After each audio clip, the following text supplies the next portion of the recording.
नमस्कार। Global college तांवला के online platform पर आपका स्वागत है। पिछली क्लासों में हमने पढ़ा था संकरण के बारे में। संकरण अपने मोस्टली 3 प्रकार के होते हैं ऑर्गेनिक कंपाउंड्स में, sp संकरण, sp2 संकरण और sp3 संकरण, इनके बारे में पढ़ा था। उसके बाद जो क्लास थी उसमें अपन ने अतिव्यापन के बारे में पढ़ा था। अतिव्यापन मोस्टली 3 प्रकार का था अपना, ss अतिव्यापन, sp अतिव्यापन और पीपी अतिव्यापन। पीपी अतिव्यापन 2 प्रकार का होता है, समाक्ष और संपार्श्विक। और आज की क्लास में हम पढ़ेंगे बंद ऊर्जा। बंद ऊर्जा क्या होती है, कितने प्रकार की होती है और इसे प्रभावित करने वाले कारक कौन कौन से हैं। तो चलिए जानते हैं बंद ऊर्जा के बारे में।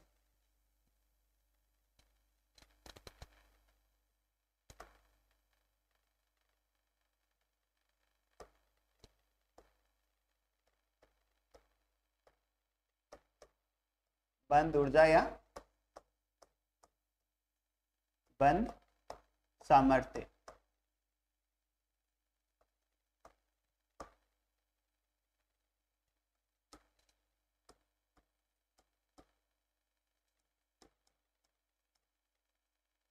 बॉन्ड एनर्जी या बॉन्ड स्ट्रेंथ। बंद ऊर्जा क्या होती है कि कोई परमाणु है या अणु है, उसमें उपस्थित परमाणुओं के मध्य उपस्थित सहसंयोजक बंध को तोड़ने के लिए, तोड़कर दो उदासीन मूलकों में विभक्त करने के लिए जितनी ऊर्जा की आवश्यकता होगी वह क्या कहलाएगी, उस अणु की बंद ऊर्जा कहलाएगी या उस बंध की ऊर्जा कहलाएगी। जैसे इसकी परिभाषा देखें तो वह आवश्यक ऊर्जा, वह आवश्यक ऊर्जा जो किसी अणु में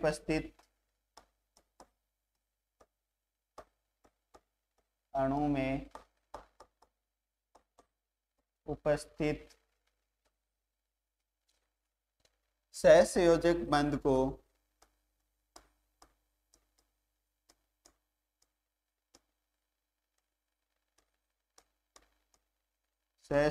बंध को तोड़कर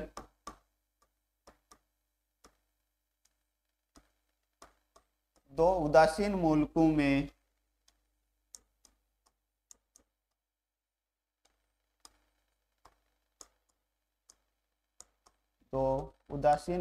में विभक्त कर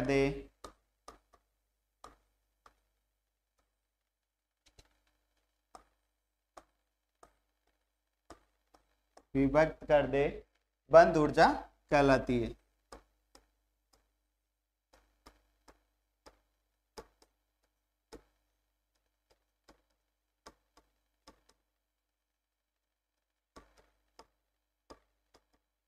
मतलब कोई अणु है, उसमें सहसंयोजक बंध है, उस बंध को तोड़कर दो मूलकों में या दो मुक्त मूलकों में बांट दे या विभाजित कर दे, और बांटने के लिए जो ऊर्जा की आवश्यकता होगी उस ऊर्जा को क्या कहेंगे, बंद ऊर्जा कहेंगे।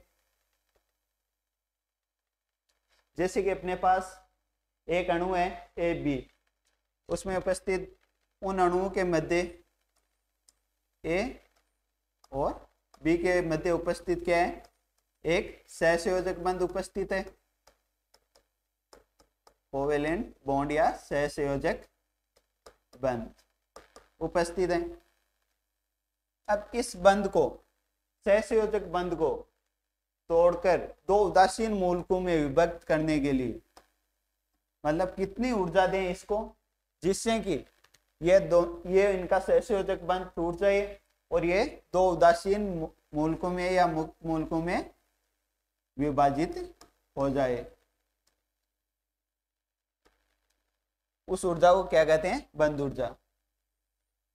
कितनी ऊर्जा दें जिससे ये टूटकर दो उदासीन मूलकों में विभक्त हो जाए, उस ऊर्जा को कहते हैं अपन बंद ऊर्जा।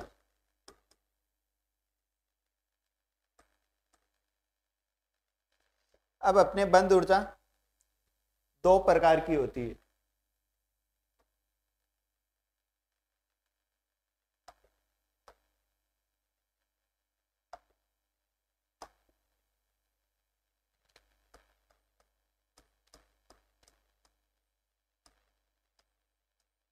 बंद ऊर्जा या बंद सामर्थ्य यानी बॉन्ड स्ट्रेंथ दो प्रकार की होती है। दो प्रकार कौन कौन से? एक हो गया अपना बंद सामर्थ्य, दो प्रकार है। एक हो गया अपना वियोजन ऊर्जा, दूसरा हो गया बंद ऊर्जा। दो प्रकार की होती है। फर्स्ट है वियोजन ऊर्जा या डिसोसिएशन एनर्जी, और सेकंड टाइप है इसका, सेकंड टाइप होगा इसका बंद ऊर्जा ही सेकंड टाइप होगा इसका, बंद ऊर्जा या बॉन्ड एनर्जी। इनको आप डिटेल में देखते हैं एक बार।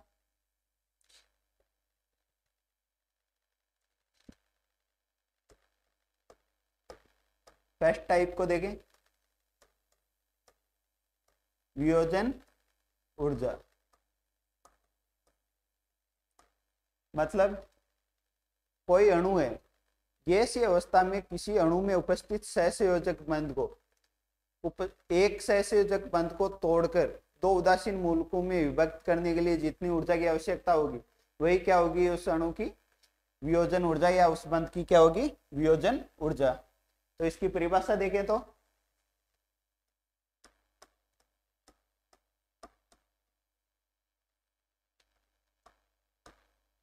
गैसीय अवस्था में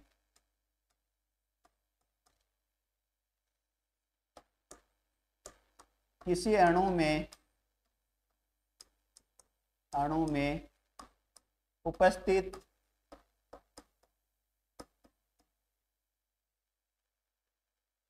एक सहसंयोजक बंध को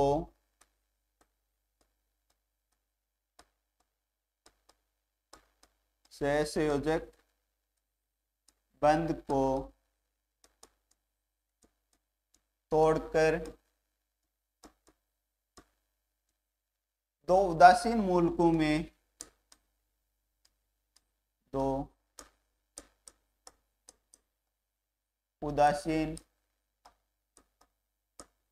में विभक्त करने के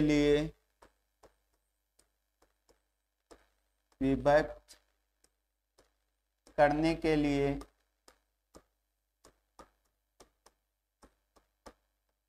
आवश्यक ऊर्जा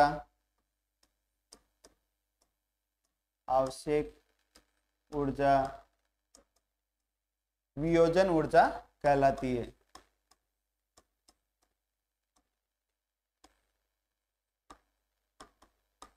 वियोजन ऊर्जा कहलाती है।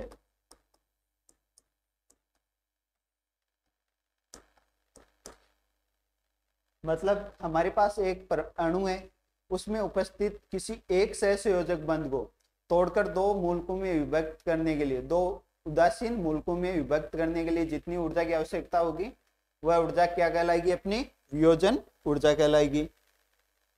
एग्जाम्पल के तौर पे देखें तो जल के अणु में, जैसे फॉर एग्जाम्पल जल का अणु है H2O, इसमें ऑक्सीजन परमाणु है वो हाइड्रोजन परमाणु से दो सहसंयोजक बंधु से बंधा रहता है।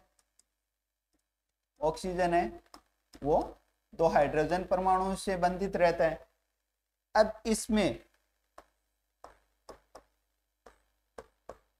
एक हाइड्रोजन परमाणु ऑक्सीजन और हाइड्रोजन के मध्य ये बना हुआ जो बॉन्ड है, सहसंयोजक बंध है, इसको तोड़ने के लिए जितनी ऊर्जा की आवश्यकता होगी उसको क्या कहेंगे? वियोजन ऊर्जा। और तोड़ने के बाद ये एक मुक्त मूलक किस पे आ जाएगा? ऑक्सीजन पे, और एक आ जाएगा अपना हाइड्रोजन पे। अब इसके लिए जो अपन ऊर्जा देंगे उसको क्या कहेंगे, वियोजन ऊर्जा। और उस वियोजन ऊर्जा का मान होगा प्रथम बॉन्ड को तोड़ने के लिए प्रयुक्त वियोजन ऊर्जा D1 is equal to 118 kilo calorie per mole. अब ये अपन ने प्रथम बॉन्ड तोड़ दिया। अब सेकंड बॉन्ड के बारे में देखें, ये दूसरा वाला बॉन्ड है, इसको तोड़ें तो जो लास्ट बॉन्ड है इसको तोड़ेंगे तो कम ऊर्जा की आवश्यकता होगी क्योंकि इसके बाकी बॉन्ड तोड़ चुके हैं। तो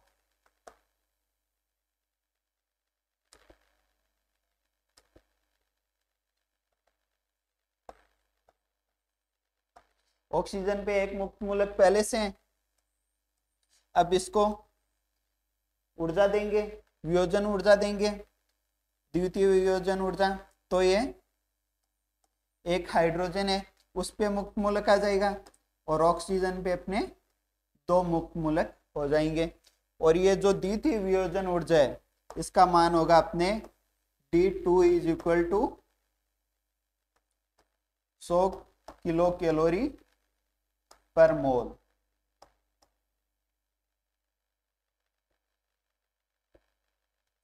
ये हो गया अपने वियोजन ऊर्जा।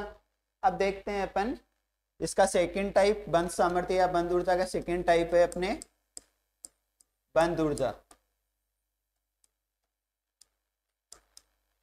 या बॉन्ड एनर्जी।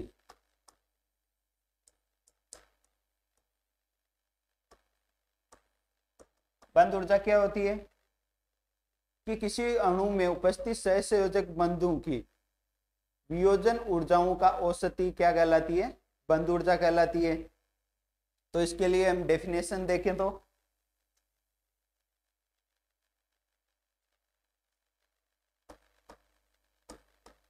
किसी अणु में उपस्थित सभी बंधों की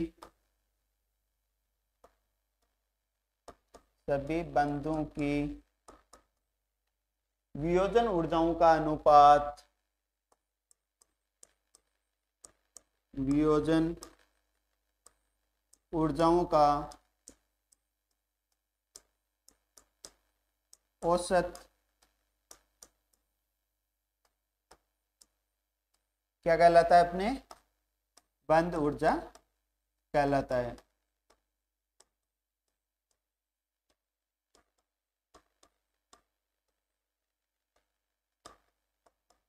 मतलब किसी अणु में जितने अपने सहसंयोजक बंध उपस्थित है उन सहसंयोजक बंध को तोड़ने के लिए जितनी वियोजन ऊर्जा प्रयुक्त होगी उन सभी वियोजन ऊर्जाओं का अलग अलग का औसत होगा, वो क्या कहलाएगा, अपने बंध ऊर्जा कहलाएगा। तो वापस देखते हैं अपन H2O के लिए एग्जाम्पल के तौर पे देखें जल के लिए। तो जल के लिए प्रथम वियोजन ऊर्जा का अपने पास मान आया था, वो था अपने D1 का मान कितना था, 118 और D2 का मान था 100 किलो कैलोरी। तो इसमें सूत्र देखें तो जो बंध ऊर्जा है उसको कैपिटल E से डिनोट करते हैं। बंध ऊर्जा इज इक्वल टू वियोजन ऊर्जाओं का औसत। तो अपने जल के अणु में वियोजन ऊर्जा थी, 2 बॉन्ड है तो वियोजन ऊर्जा कितनी होगी, 2। तो D1 प्लस D2 दोनों बॉन्ड्स के लिए वियोजन ऊर्जा बट्टा कितनी वियोजन ऊर्जा है, 2। तो ये हो गया इसका औसत। अब इसका मान रख दो। D1 का मान था अपने 118 किलो कैलोरी प्लस D2 का मान था अपने पास 100 किलो कैलोरी अपॉन 2। इसका मान आ जाएगा अपने 218/2 यानी बंध ऊर्जा इज इक्वल टू, इसका आधा करेंगे तो 109 किलो कैलोरी पर मोल। एक अनदर एग्जांपल लेके देखें, जैसे कि मेथेन अणु में देखें अपन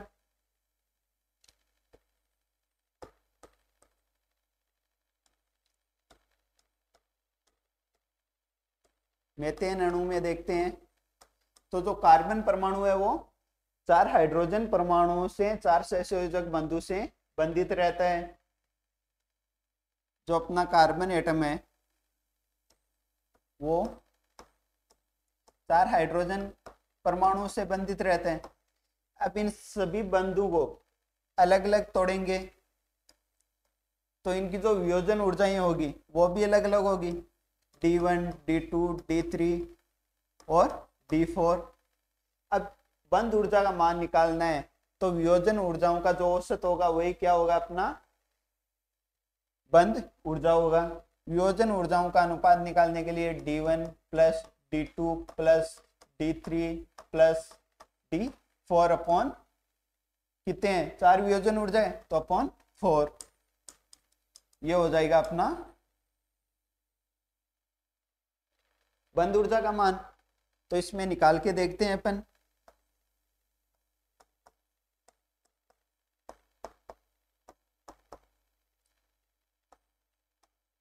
प्रथम हाइड्रोजन परमाणु के मध्य ये जो कार्बन और हाइड्रोजन परमाणु के मध्य बॉन्ड बना हुआ है उसको हम वियोजन ऊर्जा देंगे, D1 वियोजन ऊर्जा देंगे तो इसमें मुक्त मूलक बनेंगे। तो ये हो जाएगा अपने एक मुक्त मूलक कार्बन पे आ गया और एक हाइड्रोजन पे आ जाएगा और इसमें जो ऊर्जा लगेगी उसका मान होगा D1 is equal to 102 kilo calorie per मोल।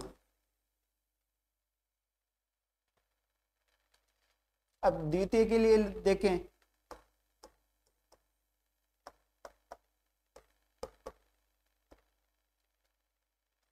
इस द्वितीय हाइड्रोजन वाले सहसंयोजक बंध को तोड़े तो इसमें जो प्रयुक्त होगी वियोजन ऊर्जा उसका मान होगा D2 और इसको D2 वियोजन ऊर्जा देंगे तो ये एक मुक्त मूलक और बना लेगा, 2 हाइड्रोजन परमाणु से जुड़ा रहेगा और 2 उदासीन मूलक आ जाएंगे और एक मूलक उदासीन मूलक किस पे आ जाएगा, हाइड्रोजन पे। और जो अपने D2 वियोजन ऊर्जा है उसका मान कितना होगा, 105 किलो कैलोरी पर मोल। अब देखते हैं अपन थर्ड सहसंयोजक बंध को तोड़ते हैं। 2 सहसंयोजक बंध तोड़ के 2 मुक्त मूलक बन गए। थर्ड को तोड़ते हैं तो इसके लिए अपन देंगे D3 वियोजन ऊर्जा या D3 ऊर्जा, तो इस पे 3 मुक्त मूलक आ जाएंगे अभी और एक हाइड्रोजन पे और आ जाएगा, 3 हाइड्रोजन अलग हो गए और जो D3 वियोजन ऊर्जा देंगे उसका मान होगा अपने 108 किलो कैलोरी पर मोल। अब अपन 3 हाइड्रोजन परमाणुओं को अलग कर चुके हैं। चौथे हाइड्रोजन परमाणु के सहसंयोजक बंध को तोड़ते हैं तो इसके लिए अपन देंगे D4 वियोजन ऊर्जा या ऊर्जा। बाकी 3 मुक्त मूलक अपने पास पहले से हैं और जो उसको वियोजन ऊर्जा देंगे D4 तो ये एक मुक्त मूलक और बना लेगा और चारों हाइड्रोजन परमाणु अपने मुक्त मूलक बना के अलग हो जाएंगे और जो D4 एनर्जी देंगे, D4 वियोजन ऊर्जा होगी उसका मान होगा अपने पास 83 किलो कैलोरी पर मोल।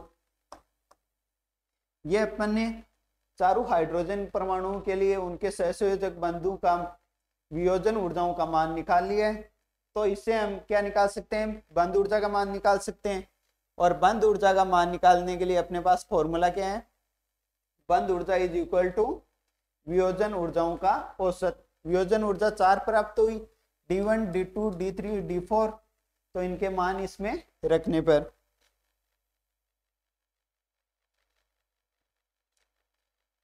बंध ऊर्जा इज इक्वल टू वियोजन ऊर्जाओं का औसत D1 plus D2 plus D3 plus D4 upon 4 वियोजन ऊर्जा है तो अपॉन 4, ये औसत निकल जाएगा। अब इनकी वैल्यू पुट करते हैं तो D1 का मान 102, D2 का मान 105, D3 का मान 108 किलो कैलोरी, और D4 वियोजन ऊर्जा का मान आया था 83/4। इसको कैलकुलेट करते हैं।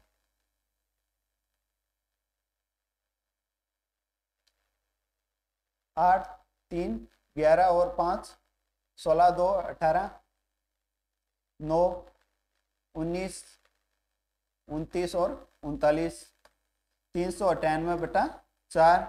तो इसका जो बंद ऊर्जा का मान आएगा वो 4 का भाग लगा दो।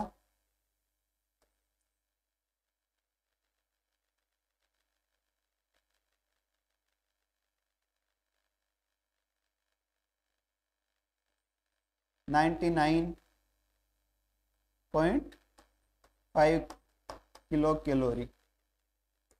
इसके लिए बंद ऊर्जा का मान कितना होगा? 99.5 किलो कैलोरी। ये हो गया अपने बंद ऊर्जा। अब आता है अपना बंद ऊर्जा को प्रभावित करने वाले कारक कौन कौन से हैं वो देखते हैं।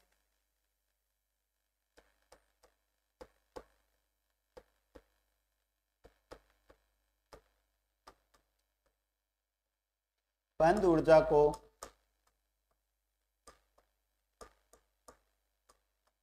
प्रभावित करने वाले कारक।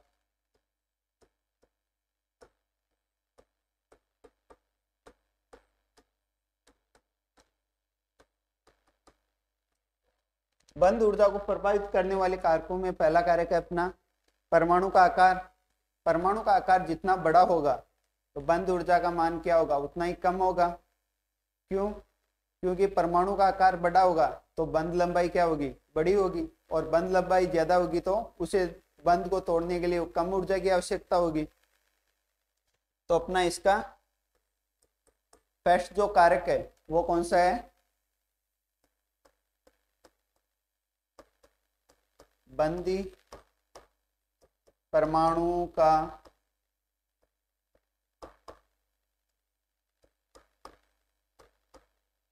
आकार।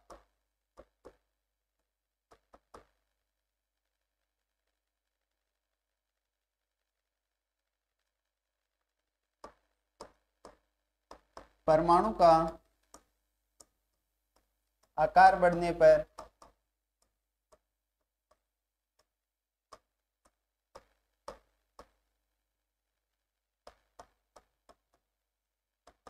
बंद लंबाई का मान बढ़ता है।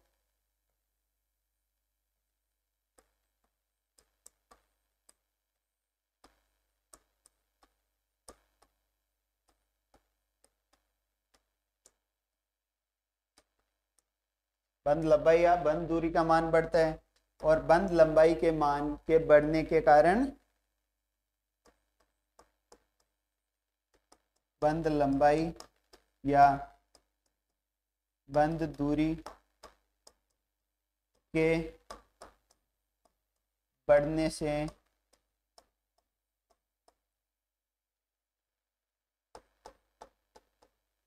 बंद ऊर्जा का मान घटता है।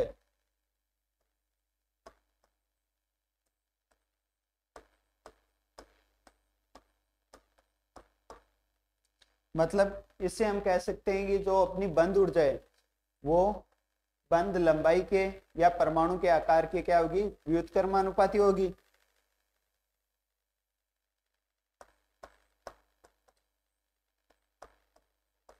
बंद ऊर्जा है वो किसके व्युत्क्रमानुपाती होगी? परमाणु के आकार के।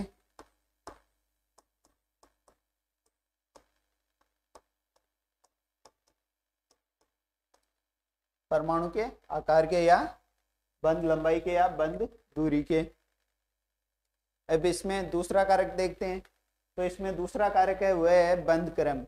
मतलब बंद क्रम के मान के बढ़ने पर क्या होता है?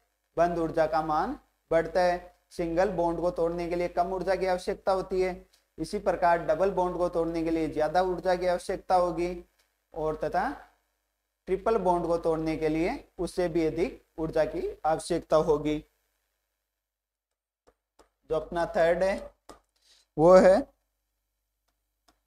बंद क्रम या बॉन्ड ऑर्डर।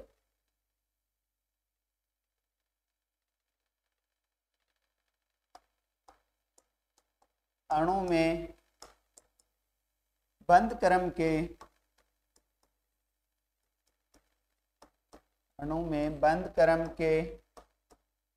मान में वृद्धि होने पर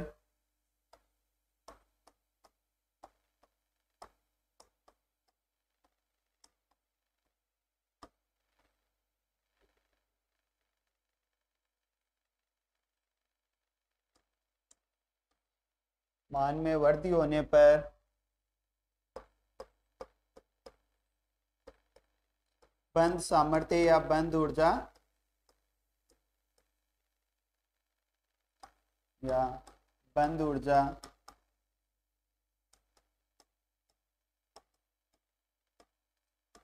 भी बढ़ती है।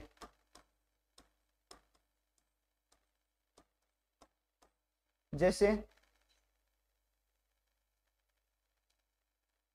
कार्बन कार्बन के मध्य सिंगल बॉन्ड हो तो इस सहसंयोजक बंध को, एकल सहसंयोजक बंध को तोड़ने के लिए कम ऊर्जा की आवश्यकता होगी या कम वियोजन ऊर्जा की आवश्यकता होगी। जबकि कार्बन कार्बन के मध्य डबल बॉन्ड हो या डबल कोवेलेंट बॉन्ड हो तो इसको तोड़ने के लिए ज्यादा वियोजन ऊर्जा की आवश्यकता होगी। किसकी तुलना में? सिंगल बॉन्ड की तुलना में। और अगर ट्रिपल बॉन्ड होगा तो इन दोनों से ज्यादा बंध ऊर्जा की आवश्यकता होगी। अब अपना थर्ड कारक है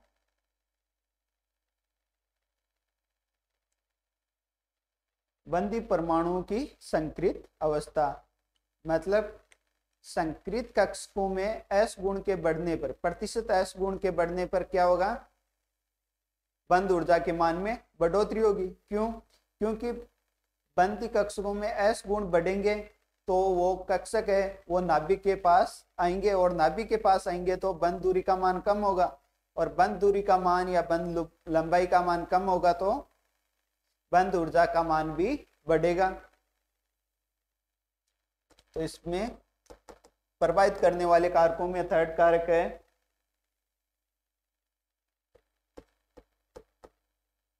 बंधी परमाणुओं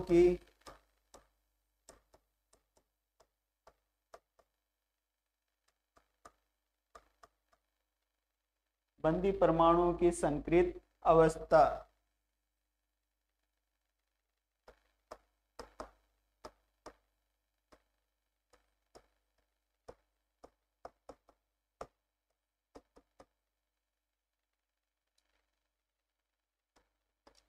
मतलब अणु में प्रतिशत S गुण बढ़ने से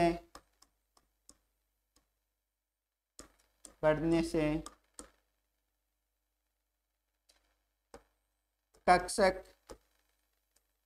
नाभिक के पास आ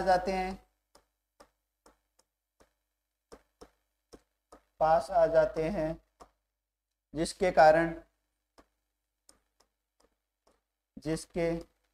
कारण बंध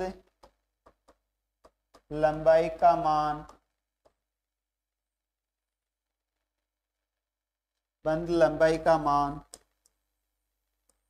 घटता है, और बंध लंबाई का मान घटेगा तो बंध ऊर्जा के मान में वृद्धि होगी, तथा बंध ऊर्जा के मान में वृद्धि होगी। यानी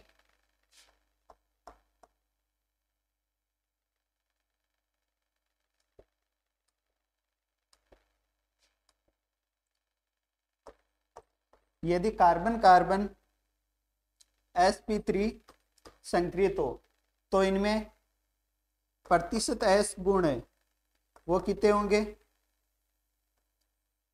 25%। और कार्बन कार्बन sp2 संक्रियत है।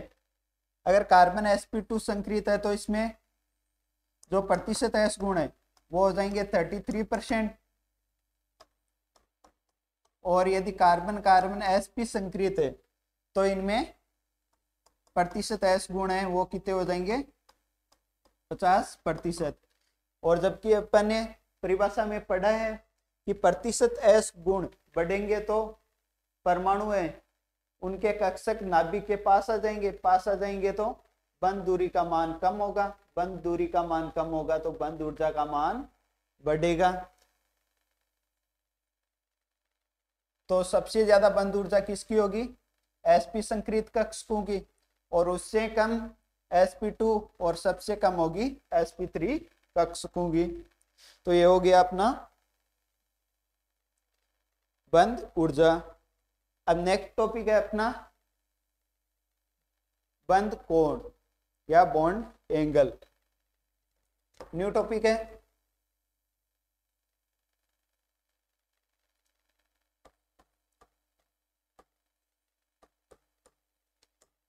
बंध कोण या बॉन्ड एंगल।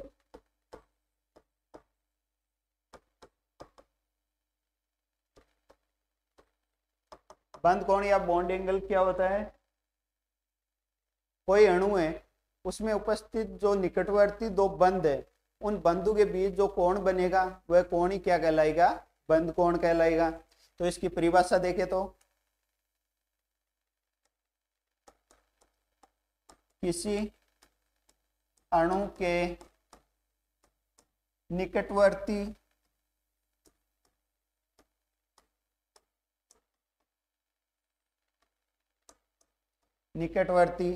दो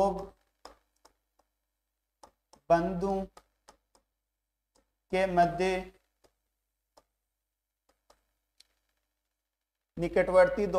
मध्य बनने वाला कोण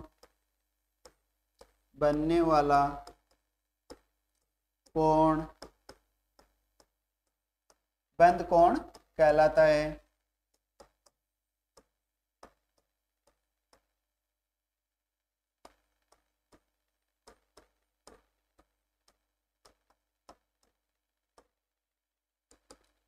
एग्जाम्पल के तौर पे देखें तो मेथेन में बंध कोण कितना होगा? 109 डिग्री 28 मिनट होता है। संकरण में पढ़ चुके हैं।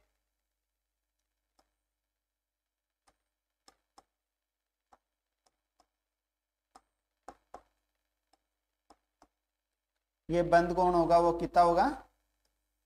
109 डिग्री 28 मिनट बोल दो या 109.5 डिग्री बोल दो, बात एक ही है। इसमें संकरण कौन सा होगा? संकरण की बात करें तो इसमें sp3 संकरण होगा। और इसकी ज्यामिति और संरचना कैसी होगी? संकरण में पढ़ चुके हैं। जो इसकी ज्यामिति होती है वो होती है समचतुष्फलकीय।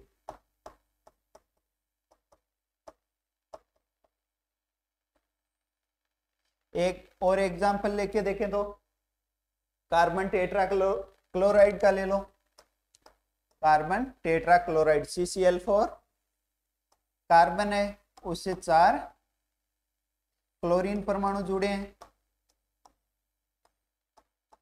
इन क्लोरीन परमाणु दो निकटतम क्लोरीन परमाणु के मध्य जो बंध कोण बनेगा वो क्या होगा? बंध कोण। और इस बंध कोण का मान होगा 109.5 डिग्री या 109 डिग्री 28 मिनट। यह तो अपने बंध कोण है उस कंडीशन में है जिसमें किसी केंद्रीय परमाणु से जुड़े हुए चारों परमाणु समान हो या एक ही हो। जब ये परमाणु अलग अलग हो तो इनमें बंद कोण क्या होगा, परिवर्तित हो जाएगा। संकरण वही रहेगा, उनकी ज्यामिति वो वही रहेगी, लेकिन उनकी आकृति में या आकार में परिवर्तन आ जाएगा, कुछ विकृति आ जाएगी। तो एक एग्जाम्पल के तौर पे देखें तो 2 ब्रोमो प्रोपेनॉल में देखें, प्रोपेन में देखें तो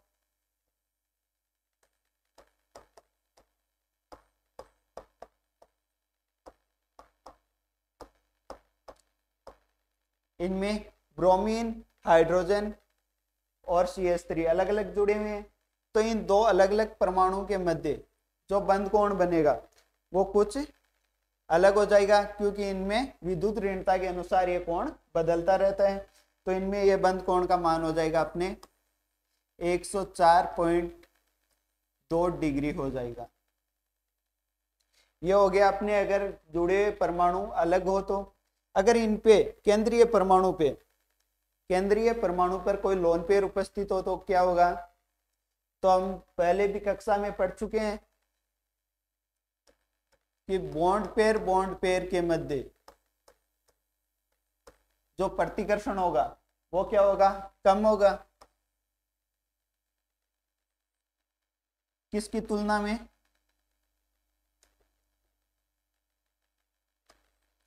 वो होगा बॉन्ड पेयर और लोन पेयर के मध्य जो बॉन्ड होंगे उनके मध्य, बॉन्ड पेयर लोन पेयर की तुलना में।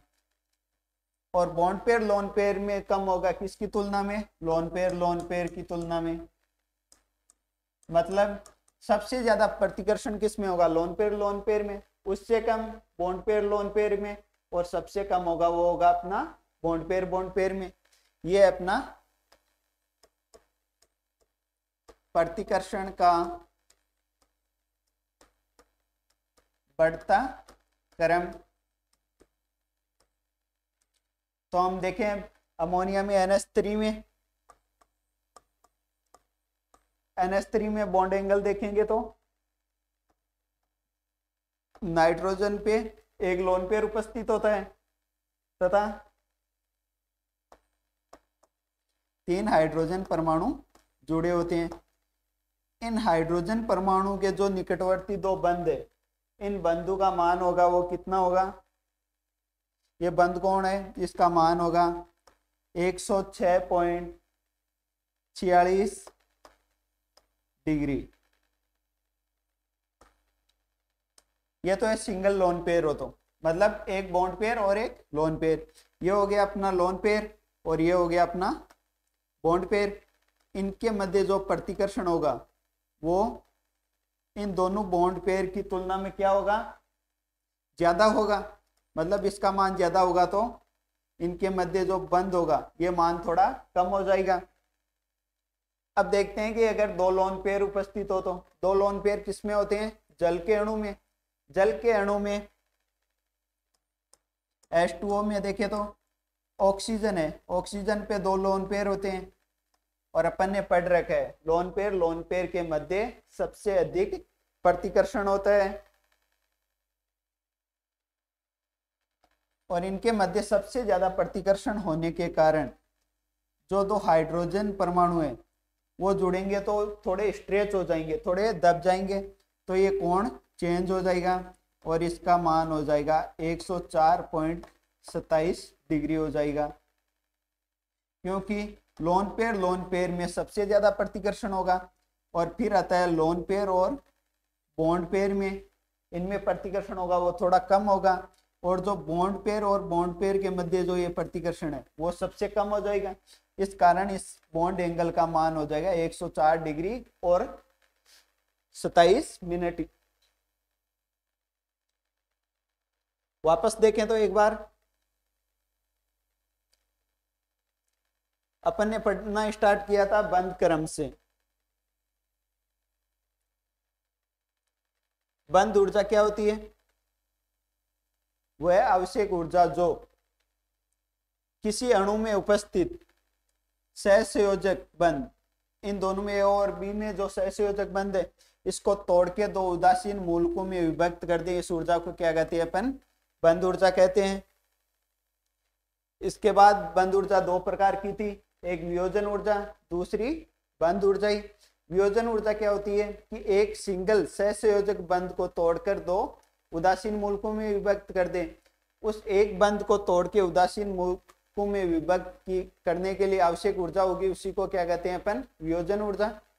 और सेकेंड टाइप था उसका बंध ऊर्जा। बंध ऊर्जा क्या होती है कि जो अपने वियोजन ऊर्जा है, किसी अणु में उपस्थित सहसंयोजक बंधु को तोड़ने के लिए जो अलग अलग अपनी वियोजन ऊर्जा है, उन वियोजन ऊर्जाओं का अनुपात औसती क्या कहलाता है, बंध ऊर्जा कहलाता है, जो अपन ने निकाल के देखा था जल के अणु में और मेथेन में।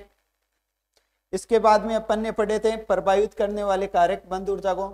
पहला था बंधी परमाणु का आकार, मतलब परमाणु का आकार बढ़ेगा तो परमाणु का आकार बढ़ेगा तो बंध लंबाई का मान बढ़ेगा।